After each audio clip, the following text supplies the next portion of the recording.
1 Corinthians chapter 10 and verse number 13. There hath no temptation taken you, but such as is common to man. But God is faithful, who will not suffer you to be tempted above that ye are able, but will with the temptation also make a way to escape, that ye may be able to bear it. Masaya. Walay pagtintal nga nakaabot kaninyo, gawas niya ng komen nga to sa tao. Kung kana nga pulong komen, kabalo ko komen kayo gigamit diri sa dapitan, pero komen simple kayo nagpasabot, dili talag saon. Kini na itabo sa daghan. That's what it means. It's common. Kini komen man alang sa tanan. Balik na. Walay pagtintal nga nakaabot kaninyo, gawas niya ng komen nga to sa tao. Apan ang Diyos matinumanon. Kinsa dali mo tugot kaninyo nga pagatintalon labaw sa inyong maarangan. I think you could also say labaw sa inyong mahimo, labaw sa inyong maagwanta. Apan, I thought somebody said, I thought you said Mike. Apan, buot nga uban sa pagtintal, usab, naghimo sa uskadalan sa pagikyas, aron kamo makahimo sa pag-antos niini. Title of my message is Visayan this morning. And it's going to maybe sound a little different for a sermon title, but kaya nimo ang labaw sa imong gihunahuna. You can handle more than you think you can. Kaya nimo ang labaw sa imong gihunahuna. Magampot ta, dahil kamo makalingkod para sa mensahe karon. Father, would you please bless me as I preach this morning? Would you fill me with your spirit? Would you work in hearts? Would you help us, God? Would you encourage us as we seek to follow Christ? Lord, I pray, God, that you'd strengthen our faith. Help us to walk with you. Please, dear God, bless the message this morning. Help me to help your people. Please, God, give me a clear mind. Pray, Lord, you'd help me all the way through. Help us, we pray, in Jesus' name. Amen. Pwede ka mo maglingkod. Pangutana. Pila ka panahon sa imong kinabuhi, diin ikaw misulti nga to sa imong kaugalingon. Dili nakukaya ang bisan unsa pang lain. Dili man ko makapadayon niini. Dili ko makaagwanta pa niini nga mga kalisod. Sugod na ba kang nagsulti sa sama ni Ana? Mura kitang tanan. Nay ubay-ubay. Can I use the word ubay-ubay la? May ubay-ubay nga mga panahon. Diin kanang mga pulong nga migawa sa among atong bakba. Ako magpanang kaninyo, dili ko makaihap sa kadaghang sa panahon nga ako nagsulti sa sama niya nga to sa Ginoo di asong pagampo. Ginoo, dili na ko kayang bisanon sa panglain. I can't take anything else right now, God.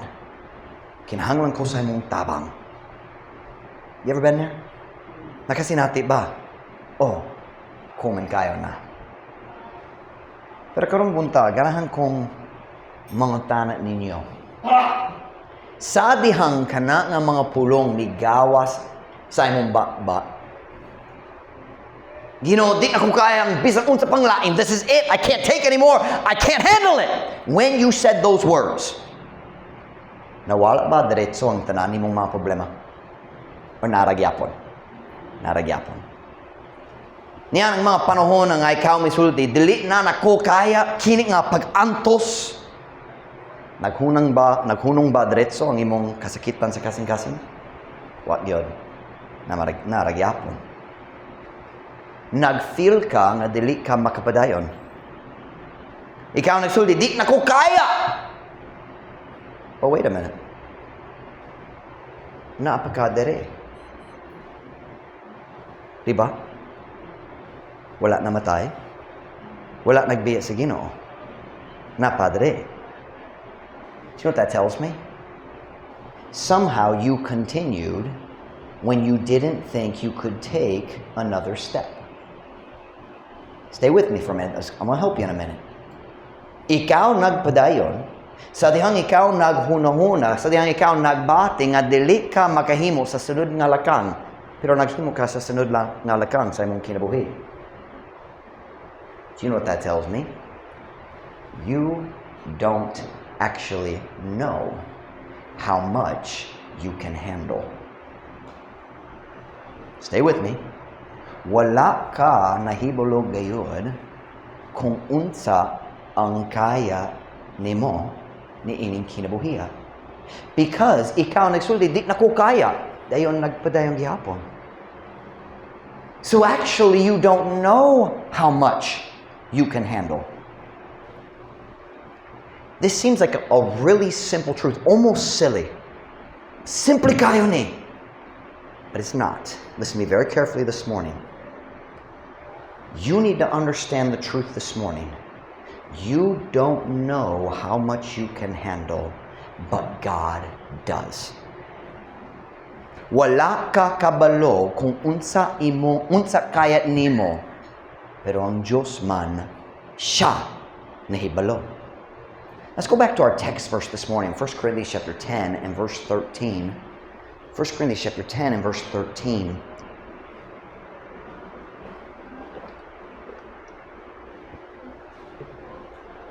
1 Corinthians chapter 10 and verse 13. Kunana say amen.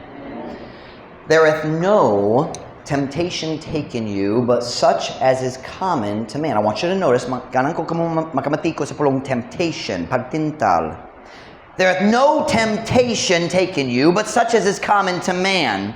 But God is faithful, who will not suffer you to be tempted. There it is again, tempted, pagkatintalon, above that ye are able, but will with the temptation also make a way to escape, that ye may be able to bear it. Let's read it in the sign. Walay pagtintal nga nakaabot kaninyo, gawas niya ng komen nga sa tao, apan ang Diyos, matinumanom. Kanang nindot na phrase right there. O, na mga kalisod, apan ang Diyos, matinumanon. Maglusod ta, magantos ta, apan ang Diyos, matinumanon. Wala ta nakasabot sa plano sa Ginoo, apan ang Diyos, matinumanon. Apan ang Diyos, matinumanon. Kinsa dali mo tugot kaninyo nga pagtintalon labaw sa inyong maarangan, apan buot nga uban sa pagtintal, usab naghimo, so meaning siya naghimo sa uskadalan sa pagikyas, aron kamo makihimo sa pagantos niini, pagantos niya nga panahon sa pagtintal. Now, I want to be honest about this text this morning.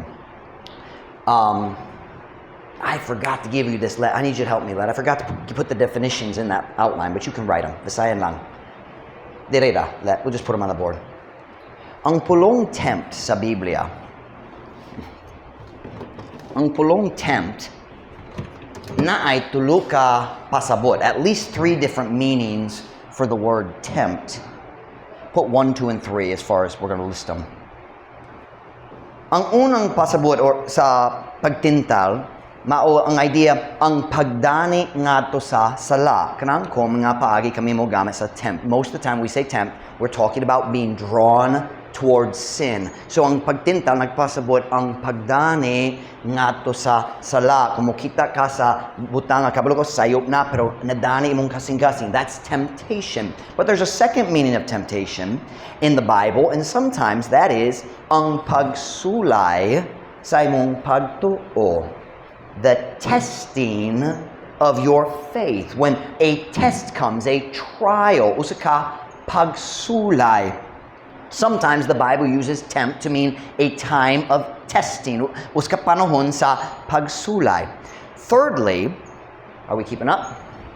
Good. Thirdly, sometimes the word tempt means ang paghagit sa uban. Challenging someone, where the Bible talks about they tempted the Lord God. Wala sila nagdani sa Ginoo nga makasala. Ang Ginoo dali makasala. Tempt sometimes is paghagit.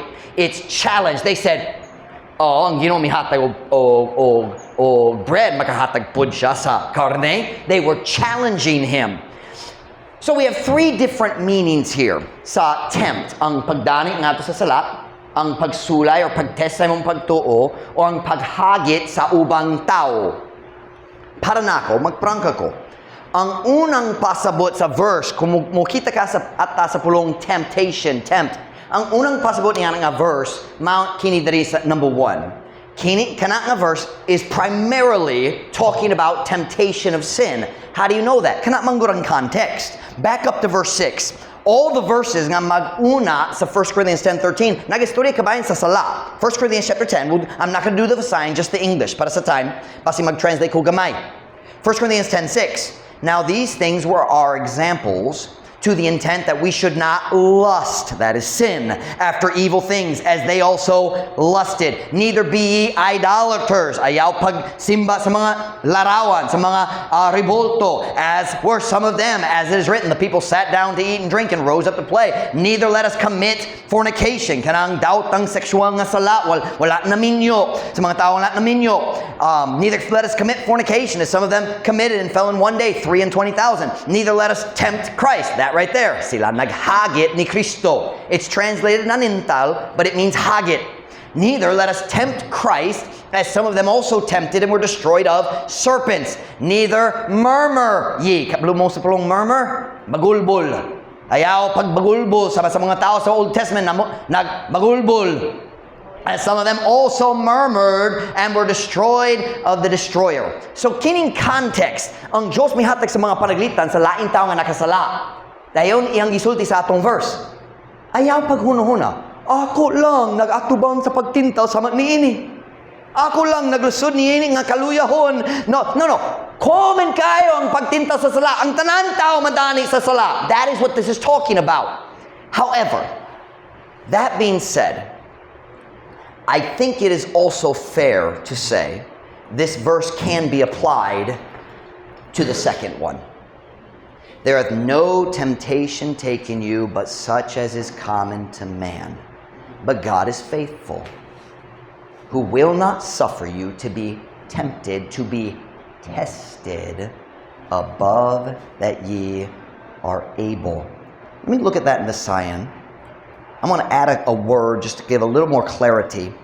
Walay pagtinta nga nakaabot kaninyo gawas niya ng komen nga to sa tao. Apan ang Diyos matinumanon. Kinsa dali mo tugo kaninyo nga pagatintalon labaw pa sa inyong maarangan. Now that is a promise. Ang Ginoo dili mo tugo kaninyo nga pagatintalon labaw pa sa inyong maarangan. We could say it this way. Labaw pa sa imong mahimo, or labaw pa sa imong maagwanta. Labaw niya na nga kaya nimo. So, I don't think it's unfair to look at the second meaning. It applies here. It fits. Let me give you a simple illustration. Kung ang panahon sa pagsulay mo but sa imong kinabuhi, unsay pagtintal nga mudangat sa imong hunahuna, pasi mo undang na ko mobiya sa Ginoo. Diba? Kung maglusod ta, tintalan ta tungod sa pagsulay sa atong pagtuo, tintalon ta nga mobiya sa Ginoo. Sala ba? They're all connected. It's connected. But I want to talk to you about this phrase here. God promises, I won't give you more burdens than you can handle. Dili ko mo papasan nimo sa lulan nga maglabaw sa imong mahimo. That's a promise of God. Now, what does that tell me as a Christian? If God promises, I won't give you more than you can handle. Kung ang Diyos musulti, dili ko mohatag kanimo labaw sa imong mahimo, dili ko mo papasan nimo labaw sa imong mahimo. Do you know what that means?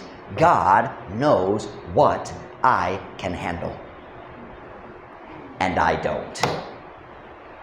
Ang Diyos nahibalo kung unsa ang kaya nako. Siya nahibalo sa kinutuban sa akong mahimo. You understand that phrase? Kinutuban? The farthest extent. He knows how much I can handle. Siya nahibalo ug ako wala. Do you know what that tells me? You and I can handle more than we think we can. Kaya nato ang labaw sa atong gihunahuna. Why is that? Kaya nga naman, why is it that we think that we can handle more than we think we can? I want to give you 2 reasons this morning. Stay with me. I'm going to help you. Nakuha dua ka rasong karong buntag, dua ka rasong nga kanunay, kaya nimo ang labaw sa imong gihunahuna. 2 reasons you can always handle more than you think you can. Number 1, we ready for that? You can erase those, yes, because we need room for the 3 subpoints at the end. Number 1, dua ka rason, 2 reasons. Number 1, kaya nimo ang labaw sa imong gihunahuna tungod malimbongon ang imong pagbati. You can handle more than you think you can because your feelings are deceitful. Okay. Kung kita mo sulti sa pulong, di na ko kayang bisan sa panglain. When we say that, that is not the result of a careful investigation of all the details. Magsusi ko sa tanang detail yan, tanang problema, maglantaw ko sa akong kusog, ang mga resource na ko para sa pagpadayon, o nag-decision ko, nakulang na, dili ko magpadayon. That is not a logical sentence. It is a statement of feelings. I don't feel like I can continue. It has nothing to do with logic. It is 100% feelings. And feelings are deceitful. Ang pagbati malimbongon. I just remembered a poem about that. Feeling, do you know this one, Ruth? Feelings come and feelings go, and feelings are deceiving. And it says something about the Word of God, not else is worth believing. I can't remember it, but I kind of know it. It's a stupid poem, I can't remember. Listen to me this morning, listen to me now. When you say to yourself, di na ko kaya, kini nga mga problema, that came from your feelings. And your feelings come from your heart. And your heart is deceitful above all things. Jeremiah chapter 17 verse 9, the heart is deceitful above all things and desperately wicked. Who can know it? Ang kasing-kasing malimbongon, labaw sa tanang butang. O hilabihan sa pagkadautan, kinsang makahimo sa pag-ila ni ini. Kung ikaw magsulti, di na ko kayang bisunod sa lain, naglitok ra ka sa pagbati sa imong kasing-kasing. Listen, maglitok ka sa pagbati sa imong kasing-kasing, dili sa kamatuoran sa pulong sa Diyos. Are you listening to me this morning? Kaya ang Diyos misaad nga dili siya mutugong ang pagsulay mo labaw sa imong mahimo. Truth Baptist Church, listen to me this morning. Trust God's words, not your feelings. Pagsalig sa pulong sa Diyos, dili sa pagbati nimo. Have faith in God. God said, I won't give you more than you can handle.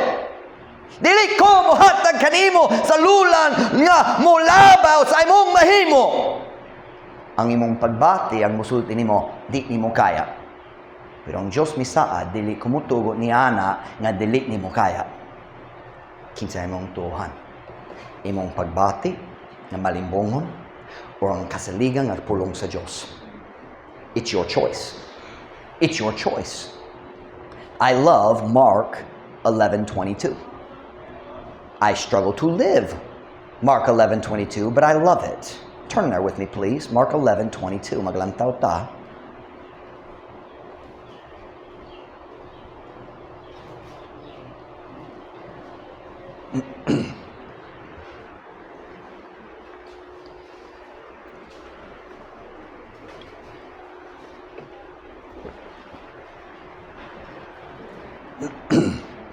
I've never preached a message quite like this one.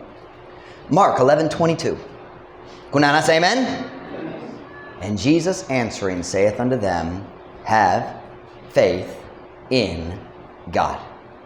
Og si Jesus nga nagatubag, nag-iingon nga to kanila, pagbaton o pagtuo sa Diyos. Truth Baptist Church, you listen to me this morning. Paminaw na ko karong buntag. Kana mao ang kasulbaran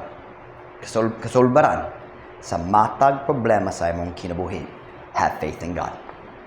It is the solution. We could look at the context and say, what was the background? What was the situation? But the simple truth is, context doesn't matter here because this applies to everything in life. Have faith in God. Maglusod ka sa imong finances, have faith in God. Maglusod ya sa imong mga relasyon, have faith in God. Have faith in God. But Pastor Mike, dali ko magbaati nga kaya na ako kini nga mga kabugaton. Have faith in God. He promised He wouldn't give you more than you can handle. You don't know how much you can handle. Wala ka kabalo kung unsa kaya nimo hangtod mo lahos na ka sa pagsulay dayon kabalo na ka. Oy, pinagi sa grasya sa Dios kaya na ako. 1 John 5:4, for whatsoever is born of God overcometh the world, and this is the victory that overcometh the world, even our faith. Kaya ang bisan unsa nga gianak sa Dios nagabuntog sa kalibutan, o kini maong kadaugan nga nagabuntog sa kalibutan bisan ang atong pagtuo. Faith is the victory. Faith is the victory. Oh, glorious victory that overcomes the world. I'm saying this morning, kaya nimo ang labaw sa imong giunahuna. When you say to yourself, I can't handle it, you are lying to yourself. Because God said, I won't give you more than you can handle. Are you listening? Kaya nimo ang labaw sa imong giunahuna tung malimbongon ang imong pagbate. Let me just take a time out right here and say this. God never promises to remove the results of bad decisions that we make. So you say, I can't handle it. Well, then maybe you caused it, not God. Usay magbaso ta sa Ginoo, pero kung ikaw ang nakasala ka na, ang Ginoo walay sala ni ana. But that's not the message this morning. This morning we're talking about Christians who are walking with God, trying to follow God's will. But I felt like I needed to add that because may mga tao nga magduda, makiglalis diya sa ilang hunahuna.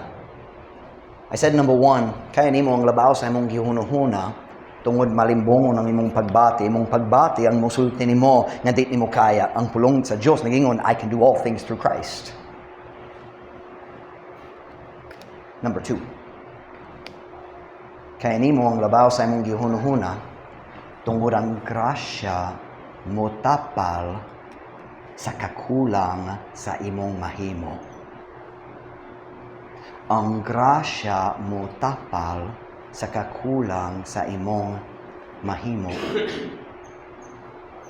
Trying to think I can put that in English for my English speaking friend. Grace makes up the shortfall where you lack in your own ability. That's a horrible English sentence. It's a nice science sentence. Grace makes up the difference when we are lacking. Ang grasya ang mohimo sa diferensya para sa Kristohanon. Diya sa 2 Corinthians chapter 12, si Paul nag-istorya kabahin sa problema sa iyang panglawas. He calls it a thorn in the flesh. Uskatunog diha sa iyang unod na ay problema sa iyang panglawas. Wala ta kabalo gayud unsa man ang problema. Daghang tao hunuhunan may labo sa iyang mata, basin ay problema sa iyang mata. Pero na siya lawas nung nga problema. O iyang gisulti nga nagduo siya sa Ginoo sa nga ikatulo og naghangyo Ginoo paliog tangtangi kini nga tangtanga kini nga problema gikan sa akong kinabuhi aron mas lig-on ko sa pagpangalagad nimo. He said, God, take it away. I could serve you better without this. Go with me to 2 Corinthians chapter 9. I'm sorry, 2 Corinthians chapter 12. We'll be in chapter 9 in a minute. 2 Corinthians chapter 12, verse 8. Maybe verse 8 and 9.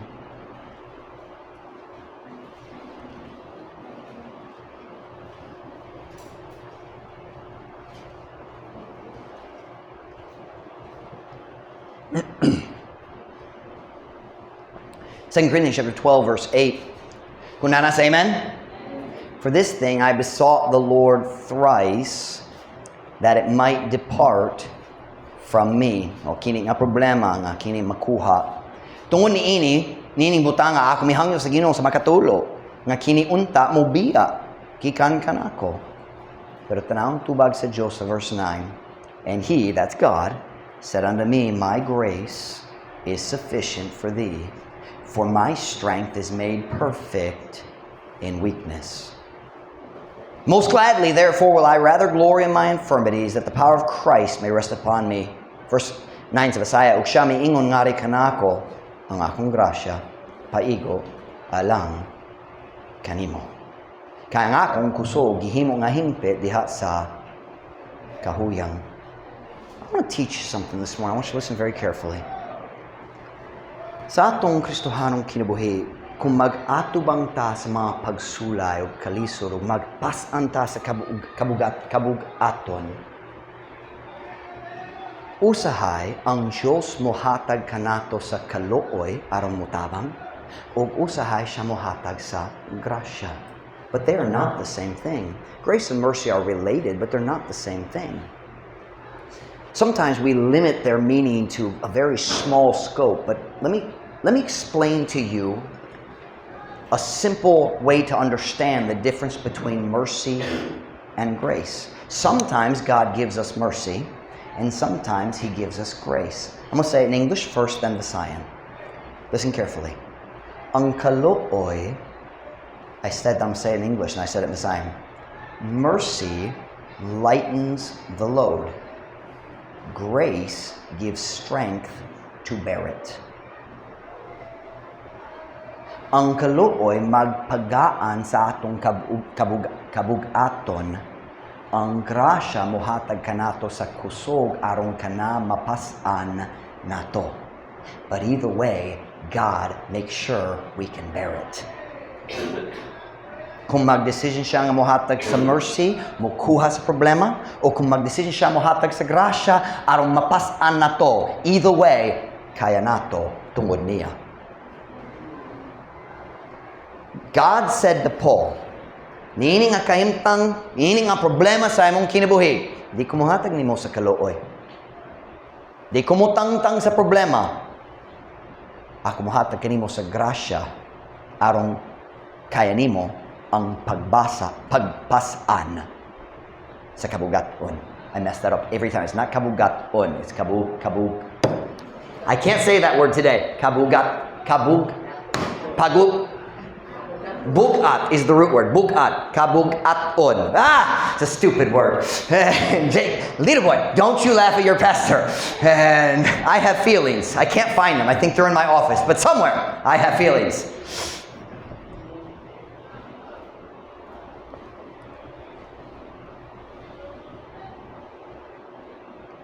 Truth Baptist Church. Ganan kong magpainumdum kaninyo. Bisan unsa man ang imong kabugaton karong buntag, paigo man ang grasya niya. His grace is enough. Turn with me to 2 Corinthians chapter 9, verse 8. 2 Corinthians chapter 9, verse 8.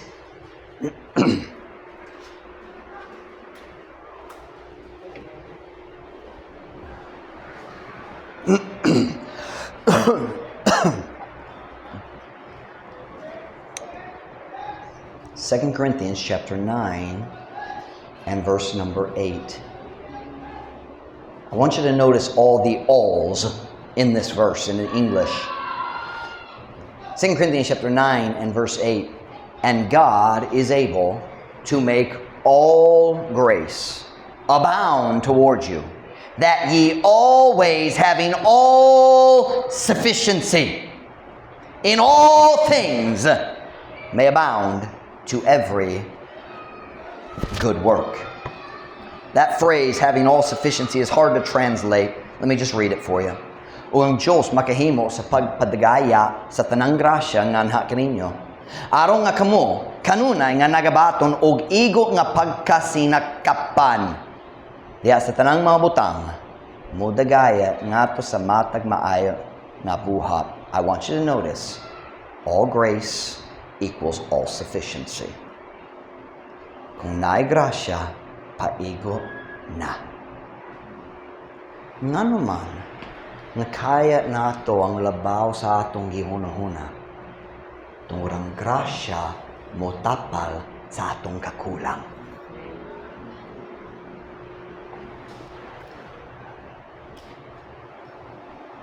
His grace is enough. Can we put this on the board, this little poem, the mini poem? God gave me a short little poem. I want you to write it in your Bible. And when you struggle, I want you to read this. One little two-phrase poem. Kung mahudtan na ang imuha, ang grasya niya mutapal pa. Kung mahudtan na ang imuha, ang grasya niya mutapal pa. Listen to me this morning. Kung maglisod ka, kung magatubang sa mga kalisod, magpasan sa grabe kayo nga kabug-aton, labaw sa tanan lain, kinahanglan ka sa grasya.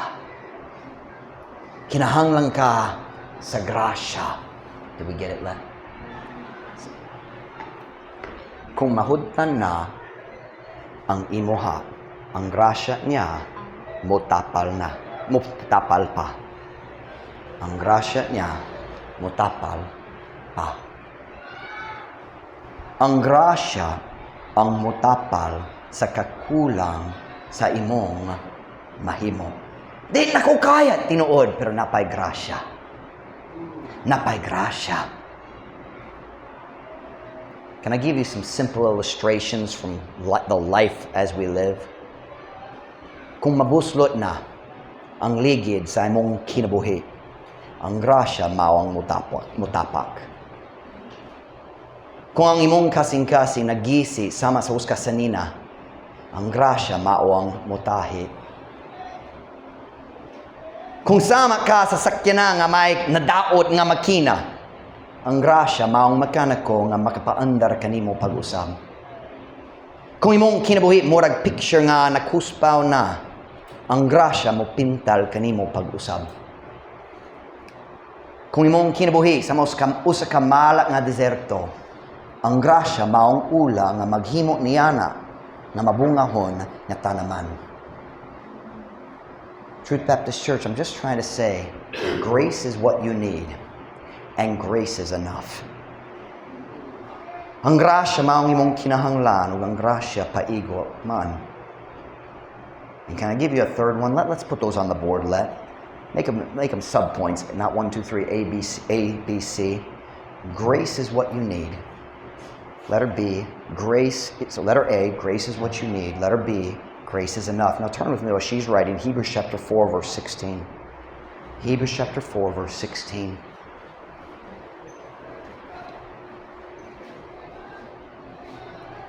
Kung ikaw ang mga tanong, Pastor Mike, unsaon ni mo pagpadayon kung grabe kayo mga pagsulay?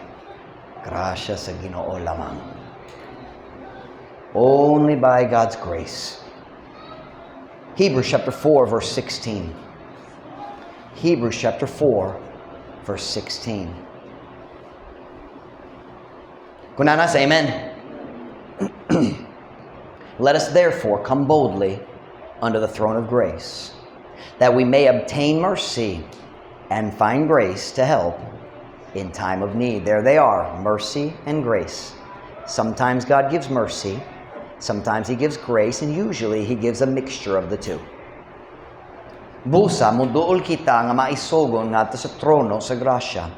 Aron kita makaangkon og kaluoy ug makakaplag og grasya nga makatabang sa panahon sa panginahanglan. Truth Baptist Church, listen to me now. Kaya nimo ang labaw sa imong gihunahuna. Tungod malimbongon ang imong pagbati. Tungod ang grasya mo tapal sa kakulang sa imong mahimong. Listen to me now. Grace is what you need. Grace is enough. And grace is available. Let us come boldly to the throne of grace. Ang grasya maangkon pa.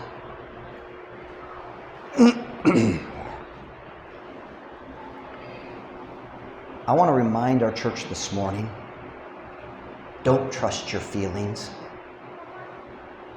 Ayaw gayud paghimo sa decision basehon sa imong pagbate, kana nga decision mahayan nimo dugay pa.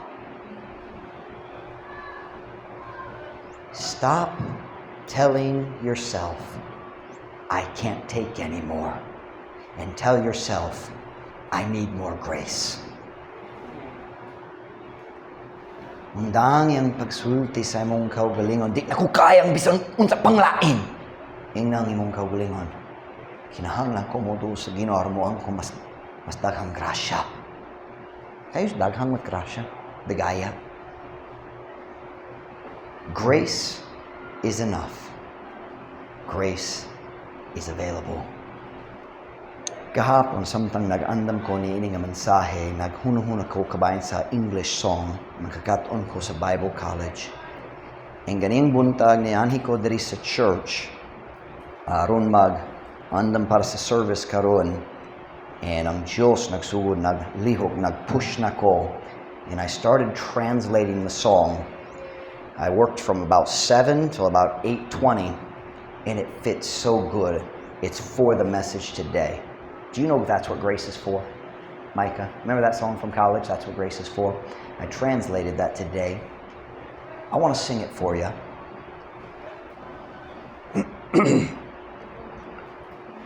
Naabay babag karon, na di madaog mo. I'm not going to get through this song. Natarog ba ang imong pagtuos Ginoo? Kung mahurod na ang gahom mo, ayaw pag-undang niya. Kung ikaw mahudtan na sa tanan nga imuha, naapay grasya. Kung mo I told you. Kung murag way tubag sa pag-ampon nimo, kupti pang pagtuo mo, dihas Ginoo. Sa walay pagduda, nakadungog siya. Kung mahutan na ka sa tanan nga imuha, naapay grasya. Kung ikaw maghula pa, og murag wat na'y tubag, og wala na'y kalinaw, dihas imong kalag, o pagpahulay kaniya lang. Maayo ang plano niya, kung ikaw malibog pa sa nilihok kaniya naapay grasya. Kon murag way tubag sa pag-ampun nimo, kopti pang pagtuo mo dihas Ginoo. Sa walay pagduda nakadungog na siya. Kung mahutan na, I messed up my time and I'm sorry. Kung mahuntan na ka sa tanan nga imuha, naapay grasya. Truth Baptist Church, ang grasya ang imong kinahanglan, ang grasya paigo, o ang grasya maangkon pa. Tugon na mga ulo yung mata.